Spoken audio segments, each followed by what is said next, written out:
economy has started moving back to normalcy, and that's getting reflected in the recent economic data releases. Consumer sentiments have started improving as people get more confident about their future income streams. Be it PMI, IIP, cement production, electricity consumption, all these economic indicators have started seeing a good rebound in the last few months. But it's important to note that a lot of this revival that we have been seeing in the last few months is because of pent-up demand and festive demand. Hence, it will be critical to see how much of this growth is sustained going forward. Availability of vaccine is definitely a silver lining. But again, here we'll have to see how government manages the whole logistics and the vaccination process. In midst of all this uncertainty and volatility, it's important to note that India's long-term growth outlook remains positive. India has received FDI inflows of $40 billion in the first 6 months of the current fiscal year. In midst of the abundant global liquidity, FII inflows have been very robust in the last few months, and that has pushed India's forex reserves to a very comfortable level of $580 billion. And I would say that's a very big positive in midst of all this uncertainty and volatility around us.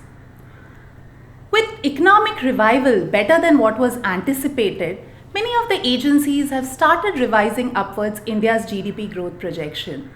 So for FY21, India's GDP growth is estimated to contract by around 7%. And on back of the low base of FY21, GDP growth is projected to jump by a positive 9% in FY22. Real estate sector has also started reviving in line with the economic revival that we have been seeing. So residential sales have bounced back sharply in the last few months, and in the fourth quarter of 2020, it has reached pre-COVID levels. And there are various factors that have supported the jump in residential sales, from low interest rates, high household savings, price corrections that we have seen in the last few months, government policy support in the form of, say, stamp duty cut in case of Maharashtra. So all these factors have supported the revival in residential sales. Interestingly, office segment has also jumped up in the fourth quarter of 2020. And this is amidst corporates adopting to work from home on a temporary basis.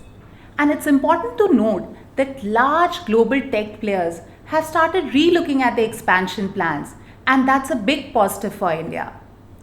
So real estate sector has definitely started reviving from the pandemic, and the revival is much stronger than what was being anticipated few months back.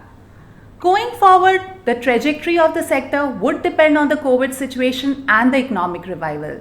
But definitely, as we enter 2021, there's cautious optimism for the real estate sector and for the economy.